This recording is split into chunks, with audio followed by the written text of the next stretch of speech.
আসসালামু আলাইকুম, কেমন আছেন সবাই? আশা করি ভালো আছেন। আল্লাহর অশেষ রহমতে আমরাও ভালো আছি। প্রতিদিনের মতো নতুন একটি ভিডিও নিয়ে চলে আসলাম। আশা করি পুরো ভিডিও সাথেই থাকবেন। একটা লাইক দিয়ে ভিডিওটা কন্টিনিউ করবেন। এই তো সকালে রান্নাঘরে আসলাম, তো এখানে একটু গরম পানি করে লেবু পানি খেয়ে নিচ্ছি। তো হালকা কুসুম গরম পানিতে লেবু চিপে লেবু পানিটা খেলে খুবই ভালো সকালবেলা খালি পেটে। তো লেবু পানিটা খেয়ে এরপর কাজকর্ম শুরু করব। আর আজকে তো শুক্রবার, সবাইকে জুম্মা মোবারক। তো এখানে আমি নাস্তার আগেই মেয়েরা ঘুমাচ্ছে, এখনও উঠে নাই, তো নাস্তার ঝামেলা পরে করব, কারণ রুটি তো বানানোই আছে ফ্রিজে। মেয়েরা যখন উঠবে ওদেরকে তখন আর কি ভাজবো নাস্তাটা, আর আলু ভাজি করব। তো এখানে আমি আজ শুক্রবার তাই খিচুড়ি রান্না করব। তো বৃষ্টি বৃষ্টি 2 দিন ধরেই ভাবলাম আজকে খিচুড়ি রান্না করি। তো মাংস ভিজিয়ে রাখছি, মাংসটা ভিজতে থাক, এদিক দিয়ে আমি ডাল বের করছি।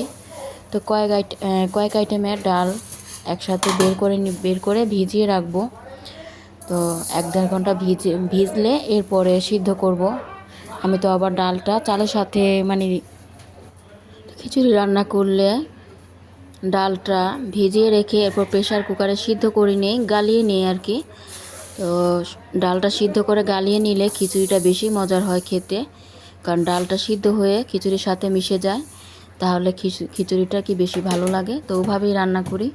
তো এখানে আমি অ্যাঙ্কার ডাল, মসুর ডাল, খেসারি ডাল আর মুগ ডাল, আজকে 4 ধরনের ডাল দিয়ে লেটকা করে খিচুড়ি রান্না করব। একেবারে ঝরঝরেও না, আবার একেবারে বেশি পাতলাও না, লেটকা টাইপের যে খিচুড়িটা আছে ওটা রান্না করব। এখানে আমি পরিমাণ মতো 4 ধরনের ডাল নিয়ে নিলাম। তো ডালটা এখন আমি ভিজাবো। তো এই তো নিয়ে নিলাম 4 ধরনের ডাল।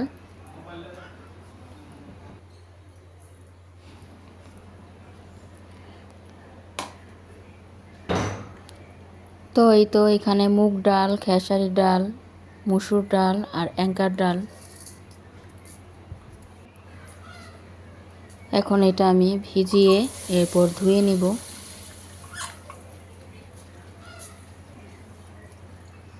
ভিজিয়ে সিদ্ধ বসালে সিদ্ধটা একটু তাড়াতাড়ি হয়, আর প্রেশার কুকারে দিলে তো এমনি সিদ্ধ হয়ে যায়, তারপরও ভিজিয়ে রাখলাম।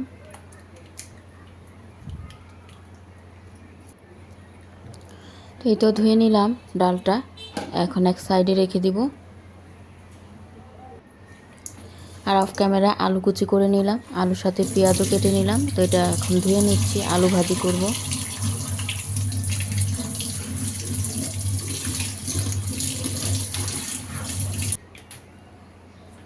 তো রাইস কুকারে আলু ভাজিটা এখন বসাবো।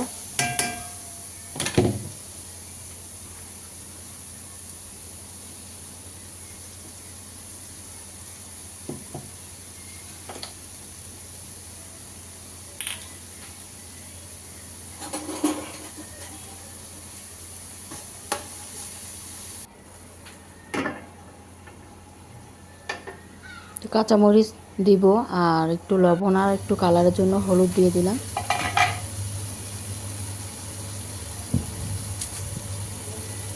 দুইটা কাঁচামরিচ কেটে দিয়ে দিলাম।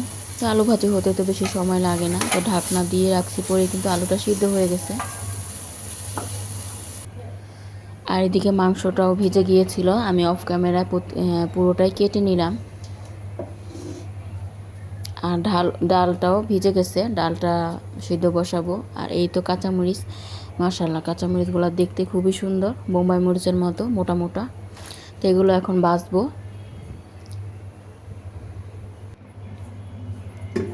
প্রথমে ডালটা বসিয়ে দিচ্ছি।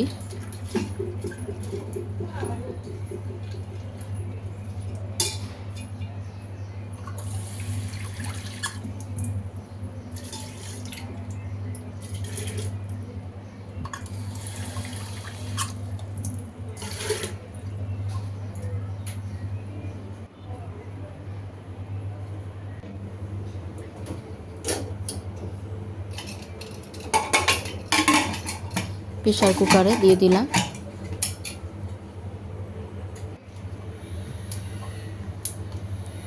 তো ডালটা হতে থাক, আমি এদিক দিয়ে কাঁচামরিচের বুটাগুলো বেছে নিই। এই মরিচগুলো ভাতের সাথেও খেতে খুব ভালো লাগে, ঘ্রাণটা সুন্দর। কাঁচামরিচগুলো আমি বেছে নিলাম। এখন নাস্তাটা ভেজে নিচ্ছি, মেয়েরা ঘুম থেকে উঠেছে তো চা বসিয়েছি, আর রুটি ভেজে নিলাম হালকা তেলে, আর ডিম ভেজে নিচ্ছি। আর এই তো আলু ভাজিটাও বেড়ে নিয়েছি, আর একটু মাংস ছিল ওটা গরম করে নিলাম। আর এটা হচ্ছে কাঁঠাল, তো কাঁঠালটা গাছের কাঁঠাল ছিল, আমার মা পাঠিয়েছে, আমার মামির গাছের কাঁঠাল। তো মামিদের বাসার থেকে কাঁঠাল দিয়েছিল, তো ওটাই ভেঙে মা আবার আমার জন্য পাঠিয়ে দিয়েছে। তো গাছের কাঁঠাল খেতে খুব মজাই আলাদা, ঘ্রাণ অনেক সুন্দর হয়। তো কাঁঠাল খেলাম আর একটু নাস্তাও করলাম, এখন চা খেয়ে নিচ্ছি। আর এখানে মাংসটা আমি রেডি করে নিছি, তো এটা খিচুড়ি দিয়ে রান্না করব। আর ডালটাও সিদ্ধ হয়ে গেছে, বলে বেড়ে নিলাম। আর আলুর সাথে কিছুটা রাখলাম, ওটা ঝাল করে রান্না করব। আর কিছুটা খিচুড়ি দিয়ে রান্না করব। খিচুড়ি দিয়ে মাংস খেতে খুব মজা লাগে। এখানে আমি ঝাল মাংসটা বসিয়ে দিচ্ছি। প্রথমে একটু পেঁয়াজ দিয়ে পেঁয়াজটা বেরেস্তা করে নিব, পরে আবার পেঁয়াজ দিব। এখন বেরেস্তার জন্য অল্প করে দিলাম, কারণ যে কোনো তরকারিতে একটু লাল করে বেরেস্তার মতো দিলে তরকারিটা সুন্দর হয়। তো পেঁয়াজটা বেরেস্তার মতো ভেজে নিয়ে এরপরে মশলা দিয়ে দিচ্ছি। হলুদ মরিচের গুঁড়ো, ধনিয়ার গুঁড়ো, আদা রসুনের বাটা দিয়ে নেড়েচেড়ে কষিয়ে নিচ্ছি। এখন দিয়ে দিলাম মাংসগুলো।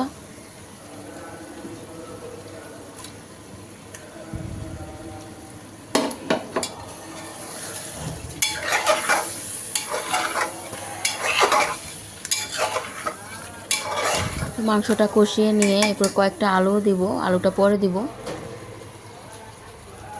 এখন তো আরেকটু পেঁয়াজ দিয়ে দিলাম।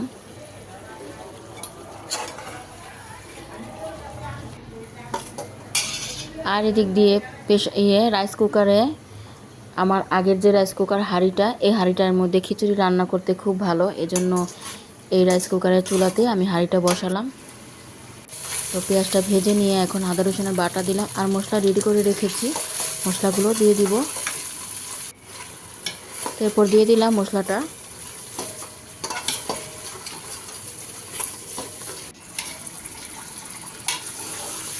আর খিচুড়িতে দেওয়ার জন্য যে মাংসটা আমি ছোট ছোট করে কেটে নিয়েছিলাম, ওটাও দিয়ে দিলাম। মাংসটা এখন কষিয়ে এরপর পরিমাণ মতো পানি দিয়ে দিলাম, ঝোলের পানি। এটা সিদ্ধ হওয়া আগ পর্যন্ত রান্না করে নিব। এরপরে চাল দিয়ে দিব, চাল আর ডাল।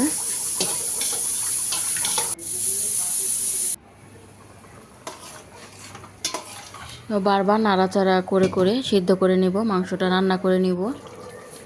আর এদিক দিয়ে মটরশুঁটি বের করেছি, তো মাংসতে আলু দিলাম আর মটরশুঁটি দিয়ে দিলাম। তো এখন ঝোলের পানি দিয়ে ঢাকনা দিয়ে দিব।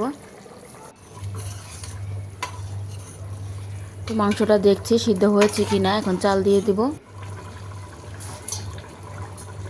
তো চালটাও আমি অফ ক্যামেরায় চালটাও ধুয়ে রাখছিলাম। চালটা দেওয়ার পর ভেজে নিয়ে এখন সিদ্ধ করা যে ডালগুলা, ওটা দিয়ে দিলাম। তা আমি খিচুড়ি রান্না করলে এভাবেই রান্না করি, ডালটা সিদ্ধ করে দিই। তবে বেশিরভাগ অনেক সময় আর কি মসুর ডালটা চালের সাথে দিই, তো আজকে মসুর ডালটা ওই ডালের সাথে সিদ্ধ করেই নিয়েছি। ডাল দেওয়ার পর নেড়ে চেড়ে কষিয়ে এরপর এখন ঝোলের জন্য পানি দিয়ে দিলাম। তো এখন এই খিচুড়িটা রেখে কিন্তু যাওয়া যাবে না, কারণ ডাল বেশি দেওয়াতে আর ডালটা সিদ্ধ করে দেওয়াতে অনেক ঘন হয়ে গেছে। তো এটা বারবার নাড়াচাড়া করতে হবে, আর না হলে তলানিতে লেগে যাবে। তো পানিটা শুকানোর আগ পর্যন্ত নাড়া দিয়ে নেব। আর এদিক দিয়ে মাংসটাও হয়ে গেছে, ভাজা জিরের গুঁড়ো দিলাম আর 2টা কাঁচামরিচ দিয়ে দিলাম। একটা হাঁড়িতে ঢেলে নিয়েছি।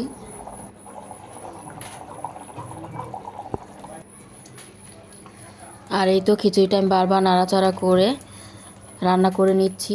তো গরম মশলার গুঁড়ো দিয়ে দিলাম, জায়ফল একটু জত্রি গুঁড়ো দিয়ে দিলাম। তো পানিটা শুকিয়ে গেছে, অনবরত আমি নাড়তেই থাকছি আর কি, বারবার নেড়েছি। তো এখন চুলাতে একটা তাওয়া বসিয়ে এরপরে বসায় রাখবো, কারণ খিচুড়িটা হয়ে গেছে, চালটা আর একটু গলবে। এখন তাওয়া বসিয়ে রাখলে হবে কি, এটা কি পোড়া লাগবে না। তো সব শেষে ঘি দিয়ে দিলাম।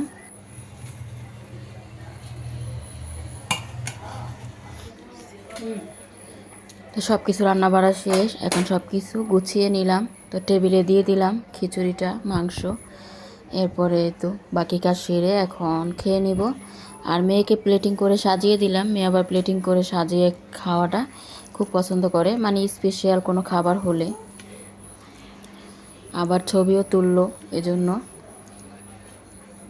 তো খিচুড়ির সাথে তো মাংস দিয়ে রান্না করেছি, তো তরকারির প্রয়োজন হয় না, তারপরও আলাদাভাবে একটু রান্না করেছি যদি ওরা খায়। তো খিচুড়িটা মাশাআল্লাহ খুবই মজা হয়েছিল। আর আমি তো আমের আচার আর ধনিয়া পাতার আচার নিয়ে নিলাম। এই খিচুড়ি তো মাংস দিয়ে রান্না করাতে এখন আচার দিয়ে খুব ভালো লাগছে খেতে। আর সাথে ছিল শসা, লেবু, পেঁয়াজ।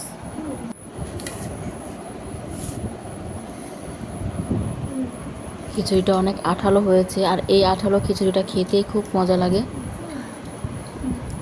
তবে আচার দিয়ে খেয়েছি, আমার কাছে খুবই ভালো লাগছে।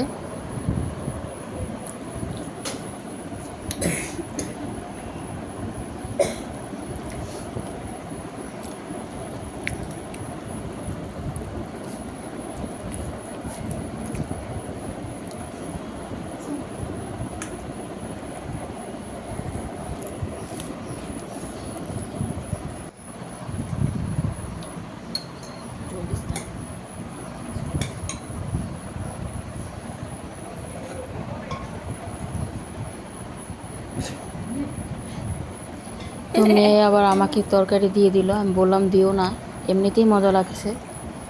মাংস দিয়ে খিচুড়ি রান্না করলে আর কিছু লাগে না, আর সাথে তো মজাদার আচার ছিল।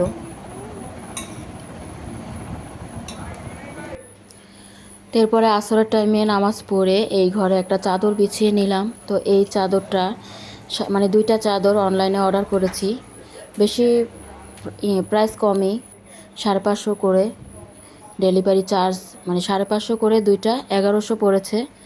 তো ডেলিভারি চার্জ নিয়ে আর কি 1250 পড়েছে। তো ভালোই, প্রাইজের মধ্যে ভালোই চাদরটা।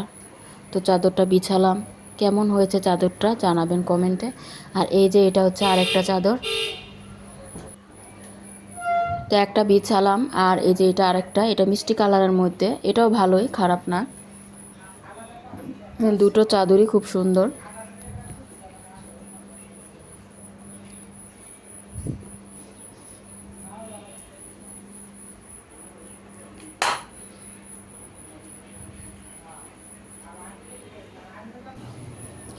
এরপর সন্ধ্যায় তো আম কেটে নিচ্ছি, মাগরিবের নামাজ পড়ে আসলাম। আমগুলো এখন ফ্রিজ থেকে বের করে রাখছিলাম, ঠান্ডা ছিল। তো ঠান্ডা ছাড়ার মানে নর্মাল হওয়ার পর এখন কেটে নিচ্ছি। তো আমগুলো আমার মা পাঠিয়েছে। এই আমগুলো আমার ছোট বোনের হাজব্যান্ড ঢাকার বাইরে থেকে আনছে আর কি। তো ওগুলো আবার আমার মা দিয়েছিল। তো মেয়েকে বললাম ওর বাবাকে দিয়ে আসতে, তো বাবাকে দিয়ে আসলো। আর আমরাও খেয়ে নিচ্ছি। আমগুলো মাশাআল্লাহ খুব মজা, আর কোনো ফরমালিন ছাড়াই আম, অনেক ভালো আমগুলো।